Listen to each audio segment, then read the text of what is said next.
call for David Benavidez once this fight is done. Is that a fight that you can see happening before the end of your career? Look, I never say no to anything. We'll see later. But I'm focused 100% on this fight. Canelo Álvarez finally spoke out about a possible fight with David Benavidez. He said something so calmly that many fans think it was planned to avoid the Mexican monster. But the pressure on Canelo reached a high pitch right after Benavidez knocked out Zorto Ramirez in the 6th round. He wanted the ultimate fight, so the arena became a pressure cooker. I feel good, man. I just want to give the fans what they want to see. I seen Canelo in the building. Hey, let me just ask the fans this. Do you guys want to see Canelo versus David Benavidez? Enough said. Enough said. That means that we can't leave that fight on the table. You know what I mean? Whatever. I have respect for Canelo. He's a great champion, but I'm a great champion too. There's a lot of excitement about a fight at 168 pounds. But Benavidez is now throwing Canelo a high-stakes curveball that could change the direction of their rivalry and lead him into deeper, more dangerous waters. Do you believe it's realistic? I don't know, man. I mean, I don't know. You've been through this many times. I mean, I'm still champion at 175. I'm champion at 200 and 175. So they want to come get it at 175. Let's get it at 175. Benavidez made things worse by stressing that it's not just about the money or the fame, but also a never-ending quest to prove his place among the sport's greats. I'm a great champion too. I just want to test myself every single fight. They're so angry at each other that Benavidez is putting everything on the line by saying he's finally done what he needed to do and is ready to take the stage on boxing's biggest stages. My best interest in my career is keep trying to fight May 5th and September 14th. You know, Canelo's over there in Saudi Arabia, so they leave it wide open for me. You know, this is a great date, and we put on a great show for the people. And I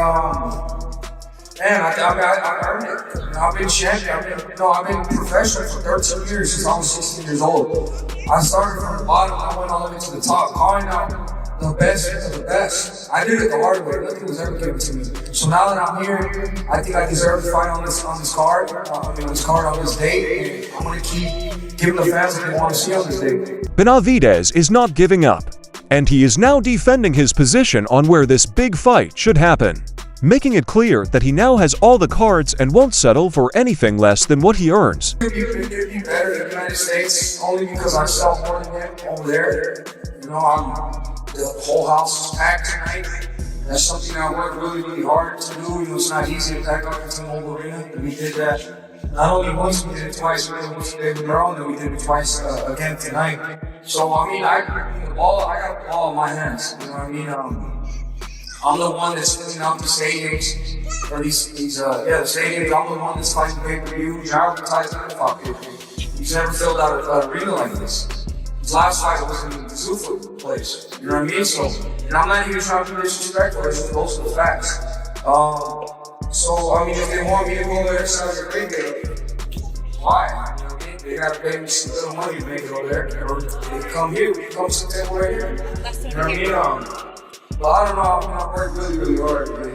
You know, everything that I got now, you know, I deserve and I work hard for it. So, you know, if they want to come to the table here, you do it, that's it. The problem reached its peak when David's father and coach stepped in and attacked Canelo's declining skills, saying that the torch had been properly passed. His words turned a sports match into a personal one, suggesting that the seasoned winner is now really scared of what the Mexican monster has become. God, he left because otherwise he would have gotten really scared, you know?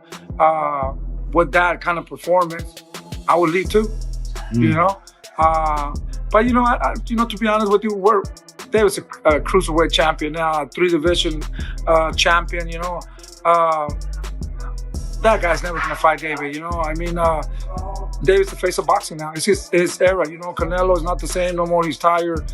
Reflexes are not good. You know, the feet is not good no more. His power is not there anymore. I think he's gonna struggle with it. The situation got worse when Tim Bradley stepped in and told the winner to stop playing games, citing what he saw as a clear lack of nerve. Adding fuel to the fire, he said it seemed like time was running out for a fight, leaving people around the world asking if the fight will ever happen. Oh, the crazy thing is another thing that I'm seeing is that according to some sources, Canelo might be in the building, And I'm like, okay, all right, Canelo, like, stop, you know? Come on, bro. You ain't had the balls to get in there and fight no damn Benavidez. And I know, come on, Canelo fans, come on, Canelo fans, bring it, for real. No, you didn't have the balls to get in there and fight Benavidez, you know, but you're gonna go to his fight, right? Come on, stop. And get in the ring with Benavidez. It's the perfect time now. He's already blown up to 200 and something pounds now. Now you bring him back down, bring it back down to 168, Canelo, and say you want to fight. Lonnie B added to the debate by giving a shocking reason why the fight might never happen. He said that the big difference in sizes makes it impossible for the smaller champion to win. Fans were left wondering if a fair fight was even possible anymore after he said that Benavidez had officially moved up in power. Well, no, it's not the same because Canelo is a midget. Canelo is way too small for David. He's way too small for David. Like, hats off to David though. He's going up and he's fighting guys his size now. You know what I'm saying? He's way too small for David. So I listen. I don't blame Canelo either. I'm not about to go up there. The fact that he's fighting cruiserweights and just stopped a big cruiserweight that's never been stopped before. The fact that he can fight at heavyweight shows that he's too small for Canelo. And I can't believe everybody like, oh yeah, well, wow, Canelo don't want to fight him. Because, and I don't think it's the fact that Canelo don't want to fight him. Like, he's too big. We got weight classes for a reason. He's too big. I don't blame Canelo. He's way too big. Even though he had doubts, he couldn't help but praise Benavidez's overwhelming dominance and say that his present path of destruction has made him a true global superstar. This performance has changed the whole story and shows that the boxing world has changed forever, whether the fight happens or not. David is a beast. Like, I'm not gonna lie. I think he's a beast. I'm not convinced on the monster stuff yet, but I'm convinced that he's a beast. You know, he fought Alexander Usyk. I'm not sorry, Alexander Volsnik. I'm sorry, Volsnik. Volsnik, he fought David Morrell. And those are tough fights at light heavyweight. Those are tough fights at light heavy. And Yard, I don't think Yard was so much tough. I just think Yard was dangerous for a couple rounds because he is strong. But he's levels below David. But those are David is a beast, man. And then he goes up in weight and stops somebody who's never been stopped before. Granted, Thurdo is a little older and past his prime, but still, he's still been in some fights with guys that could have stopped him before and they didn't. And the fact that David moves up and do it, David's a hats off to him. Great performance. The perfect opponent for him to make him look like a superstar. In order to protect his own image, he made it clear that the lack of a signature fight hurts the bank account, but says much more about the character of those who refuse to fight. He's telling everyone that he's done his part. Now it's up to his rivals to prove they're better. But that's honest. But either way, even if I don't fight Bivol, you know, even if I don't fight Better Biv, my main focus is just winning the titles. And if they don't want to fight, then there's nothing I can do. I think I've showed you guys I'm more than willing to fight anybody. Yeah. So if somebody doesn't want to fight me, yes, it does impact me if so my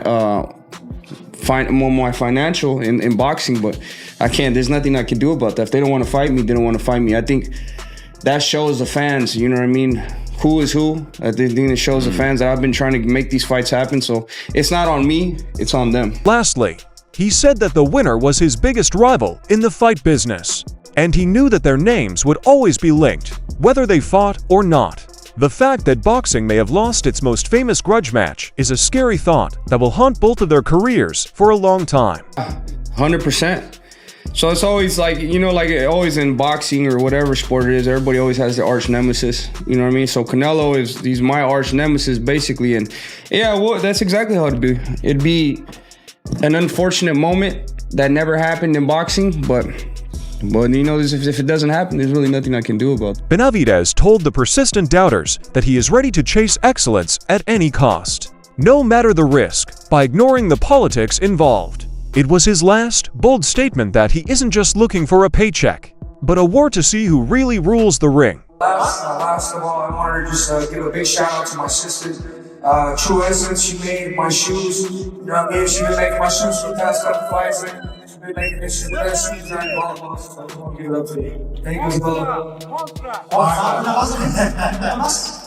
you made history tonight, becoming the first man to win at 168, 175, 200 pounds. Congratulations on dominating the... When the announcer said that we had officially entered a new terrifying era of supremacy across many weight classes, the excitement hit a fever pitch. Every 168 to 200-pound winner needs to be aware that a new force has arrived, and he has no plans to slow down until he has every belt in his grasp. That's what I think. My final prediction also, yes, Inoue Nakatani fight. I'm gonna do a full-on prediction video over that, but it'll be a tough fight for Inoue. But I do expect the two monsters to come out on top. We'll do breakdowns for both fights. Post-fight, I don't think I'll be live tomorrow, guys, just because I am here with the Philly Smoke doing a watch party for them. If we get done in time and I can get back to the hotel, maybe, but don't hold me to it. Don't think that I'm gonna be doing a double live stream if I may not have the time and energy to do it, right? Regardless, you guys let me know down in the comments below who wins this fight and why, because I think it's going to be David Benavidez. I think boxing needs it to be David Benavidez. They desperately need an American star, a Mexican-American. Sean Zittel added a historical element to the drama, making it seem like we are seeing the birth of a talent that hasn't been seen since the famous days of Oscar de la Hoya. He said that even though the money hasn't caught up yet, the fans' excitement shows that the crown of the sport's most important hero is already moving. Is probably, let's just say he is the best Mexican-American fighter since Oscar de la Hoya. Out to Sebastian Fundora, Virgil Ortiz, and Bam Rodriguez, who pound for pound is out of this world. But I think the Mexican monster is maybe now the most important and best Chicano fighter since Oscar de la Hoya. And while he isn't yet anywhere near the economic force Canelo Álvarez or Oscar was, the 10,000 or so people who showed up, they seem to definitely think he's Mexican. The joy was dampened when Edu Ladipo said that the big difference in weight makes a fight with Canelo almost impossible and is almost an odd request. He warned that, even though Benavidez seems unbeatable, there are dangerous killers higher up who are quick and skilled enough to finally turn the Mexican monster into prey. It's a bit of a weird call-out, to be fair. Cruiserweight, who's now a cruiserweight, calling out super middleweight just doesn't work, really. I mean, come on, let's be honest. I mean, Canelo always said this guy's too big, and I think we can see this guy's massive. Massive. Opataya would be the fight of all fights. I'm telling you now, a lot of people are going to, off the back of Opataya versus Glanton, and now Benavidez versus Zerdo, everyone's going to go Benavidez. I'm not making that mistake. Opataya's a killer as well. He's a killer. And unlike Zerdo, Opataya has fast hands and fast feet. The Opataya's hand speed, it's not as fast as Benavidez, but it's respectable. His feet are better than Benavidez's. He's a southpaw. So don't start to, Benavidez runs through Opataya. No. I'm not doing that. Not doing that. Does not run through him at all. That's a f***ing fight. And as for my guy Bivol, don't know, man. Nervous for Bivol a little bit. Can't lie, Benavidez, dangerous. Dangerous fighter. Even though Oladapo didn't believe that the weight classes could help, he couldn't ignore the scary fact that Benavidez has become the most avoided man in the sport. He said terrible things about a fighter who not only wins fights, but also breaks the bodies and wills of anyone brave enough to stand up to him. I think he's the most feared fighter in boxing right now. He's just a fearsome guy. He hurts you. Look what he's done in his last couple of fights to people. He's breaking people. I don't know. Jose Benavidez Sr. raised the stakes by saying that his son isn't built like a normal fighter and doesn't want safe fights or easy money. He said that the Mexican monster deliberately seeks out the scariest risks in the world to show that he is better. They are blatantly challenging the whole sport and making it clear that they won't stop until every doubter is silenced and every big guy is beaten. He wants to get, he don't want no tune-ups, he don't want easy fight. He wants the big boys, he wants the guys that are going to challenge him and going to bring danger. He wants to prove the people he's the best, and he will prove it, and he will look badass. Jose Benavidez Sr. was completely shocked by his son's progress and said that even he is shocked by the shocking range and power of the hits being thrown. He said that there is nothing on earth that can stop the Mexican monster from moving. He was adamant that the world was seeing a fighter so complete that any possible opponent was no longer a possibility. Whether the fight was at 175 pounds or 140 pounds. There's no ingredient. There's nothing to beat the Mexican monster. What I seen, even me, I'm impressed. I'm like, how does he throw those big punches like the Golovkin shots? How did he drop that hand and hit you? And then he's gonna do it again, but he changed it down. Uppercuts, everything, bro. Footwork, defense, Right now, I'm gonna be honest with you. I don't see any danger for David Benavidez at 175 and at cruiserweight I don't see any. The world of boxing is at a crossroads right now, and Canelo Álvarez has never been under more pressure. Supporters are dying for this fight, and it doesn't matter if it's because of weight classes, tradition, or just plain fear. Fans are wondering if the final fight will ever happen. So much is at stake that everyone in the sport is holding their breath to see if Legacy will make more money than fighting. Every punch and cold reaction adds fuel to the fire that could destroy both of their reputations. We are seeing a very important game of chess, and one mistake could change how these two legends are known for all time. What do you think about the big difference between these two fighters? Does the size difference seem like just a way to avoid a dangerous war? Could David Benavidez finally stop Canelo from being the best? Is it smart for the experienced king to stay away from a cruiserweight monster? If this battle doesn't happen, who do you think history will blame for fans missing out on a great moment? Is Benavidez really the Mexican monster he says he is? Or is he just a big fighter going up against smaller champions? How much longer can Canelo ignore the noise before it hurts his reputation a lot? Leave your thoughts in the box below, and don't forget to subscribe to our station to see more videos like this.